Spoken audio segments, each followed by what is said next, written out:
I'm going to take you down a similar journey now, and that journey is going to talk about a problem which all of us have experienced very recently, and that is air pollution.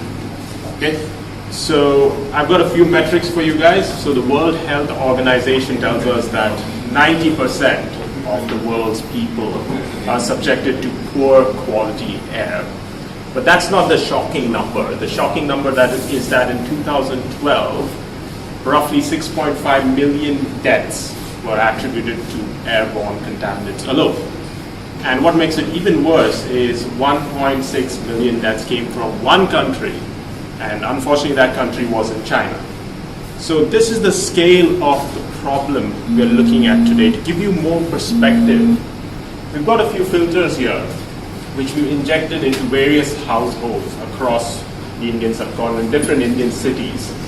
This filter over here represents a brand new clean filter, and as you can see, the amount of dirt that's accumulated on the other filters gives you perspective on what's in the air around you. And this is the problem we're trying to tackle. If you look at air pollution in general, okay, and just look at the kind of contagions and contaminants we're talking about, there's two broad categories, okay? So there's the particulate content. So this is dust, debris, pollen, different allergens. And then there are the gases, okay? So the gases consist of VOCs, the fumes from cooking or even from car exhaust factories, smells, odors. These constitute the gaseous compounds. Now the thing is, air pollution is something all of us are familiar with. It's something that's introduced to us in schools when we're very young. And unfortunately that image of air pollution sticks in our head. So whenever someone talks about air pollution, the first thing that comes in your head is that classic factory. You know, the serrated top with a big chimney and that cloud of smoke. That, and then there's the cars, you know, with the exhaust just blowing straight at your face. So that's the image of air pollution that comes in your mind. Nothing wrong with that image. But the problem is, it misleads you into believing that if you run away indoors, shut the windows, and stay put, you'll be fine. I'm sure many of you will agree today, none of you all are fine today, just by staying indoors. And that's the problem. Staying indoors is not going to solve the problem. A study conducted in the US showed that indoor air quality independently can be 5 times worse than outdoor air quality. This is a fact. And if you just look at the problem, once it enters your body, these contains, there's two kinds of problems. There's short-term effects that you see. So you might have redness in your eyes, just itchiness in your eyes. I got my sinuses flared up, so I might sound a bit nasal right now. Then you can have an itchy throat, a runny nose. So these are the short-term effects. So if you just stepped out, these things are quite common. A bigger problem happens over the long term, and that's where the harmful effects really escalate. So you can have respiratory tract inflammation, infections, asthma. Asthma is a big problem. Whether you have asthma, you might develop asthma. So this is a big problem. And then there is the fact that your skin, okay, it's not, your skin and bad air doesn't really go well together. So if you are subjecting your skin to an environment that is generally poor, then it will age less gracefully, okay? Again, to give you some more perspective on the scale of the problem, we have a figure. So if you inhale a day's worth, so it's 24 hours worth of air, which contains roughly 70 micrograms per cubic meter of PM 2.5. So if you inhale that for 24 hours, you breathe the equivalent of 3 cigarettes, just like that. So I'm not even going to attempt to extrapolate that to what's outside today, but it does scale up quite drastically. Okay? So we at Dyson, we looked at these problems and worked our way through engineering a solution that can tackle these problems. And that's what I'm going to present today, the Dyson Pure Link air purifier. So this is the tower purifier, and this is the desk purifier. Okay? So with this purifier, we are guaranteeing you 99.95% purification up to PM 0.1. That is ridiculously small. So Kevin alluded to something called ultrafine particles. So this is what we're talking about, ultrafine particles down to PM 0.1, which we can filter to 99.95% efficiency. So now I'm going to explain roughly what this technology is about. So this is a cutaway section of our tower purifier down there. Okay. There's a lot happening inside there, but I'll draw your attention to a few parts. So this is the air intake. Okay. The air comes in through this surface, goes past the motor, and then it exits through this fine gap, this aperture here. It goes over this curved surface. So this surface is not flat, it is curved like the surface of an aeroplane wing. When it goes over this surface, it generates low pressure. Okay? This helps draw in all the air from the surroundings, and what we get is air multiplication. Okay?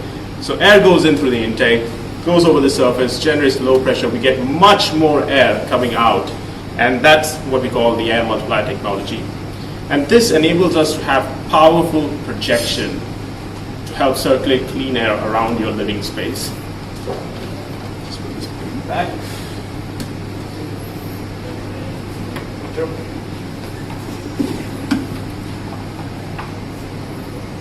So the core of our purification technology is this 360-degree glass Hepa filter. Okay? This consists of two main parts, two main layers. So this external surface you see here, which is white, this consists of pleated glass fabric. It's pleated up to 200 times around this barrel. This helps us get a really high surface area to manage those phase velocities and to get really high efficiency filtration down to PM 0.1. The second layer is this black layer inside here. So this layer consists of activated carbon granules coated with a compound called tris. This layer helps negate all the VOCs, the gases, the fumes, the odors, the smells. So this is at the core of our filtration technology, the 360-degree glass Hepa filter. So at Dyson, as Kevin mentioned as well, we believe in relentless testing. We take these machines, every component of this machine is subjected to hundreds of tests. We do this to try and understand the weaknesses in the machine and try to negate them through design, to good design to get better machines. A good example is what's being shown on the screen behind me. So there was this one test where we subject a filter to the smoke equivalent of 200 cigarettes, so smoke from 200 cigarettes. This is to understand the resilience of the filter and whether it can maintain efficiencies over life. So this is the scale of the testing we undertake at our sites in Singapore, Malaysia, and the UK, to make the technology truly optimized. Okay, so now I have a bit of fun for you guys, and what I'm going to do is I'm going to step behind to that test section at your back. So this test section, on the left-hand side we have the Dyson Pure Cooling Tower Air Purifier. Okay. On the right-hand side, we're going to introduce smoke. Now this smoke represents particulate content down to PM 0.3. Things are going to be happening very quickly in the span of a few seconds. So I'm going to give you a bit of a precis to what's going to happen so that you can visualize it once we switch the machine on.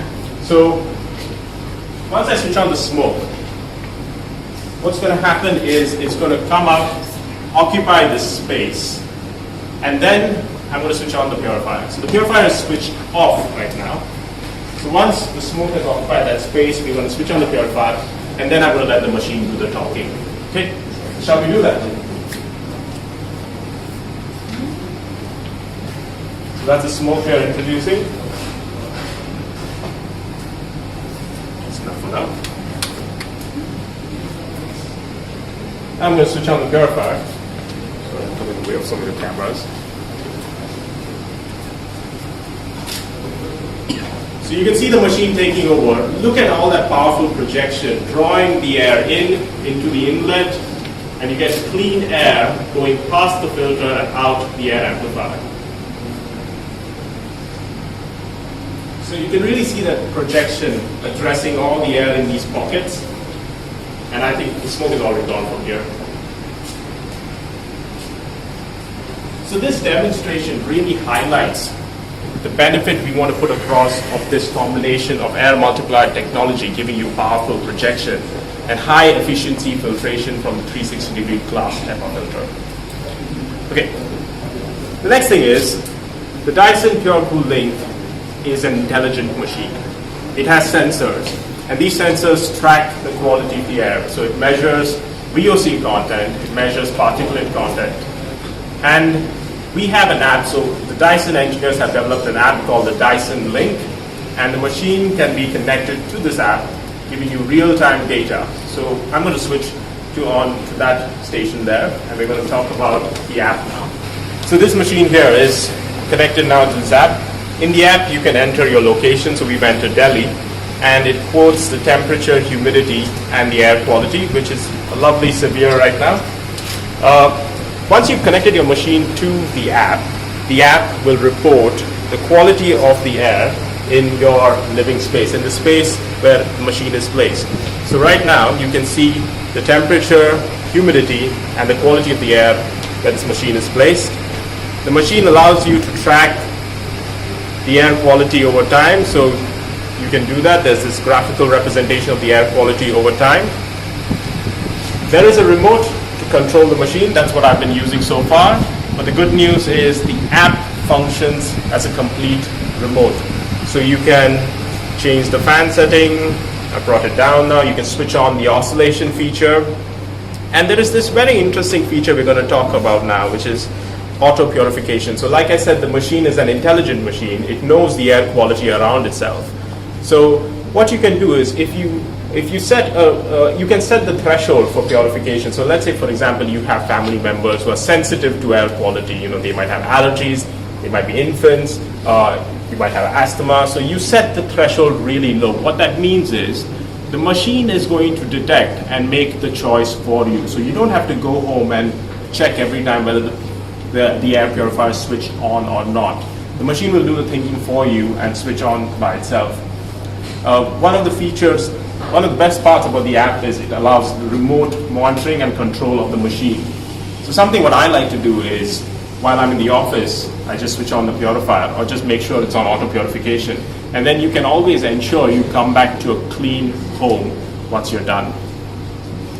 Another thing we are very excited about is the kind of data that we get back from the machine. So across our sites in Singapore and in the UK, we have what we call connected studios.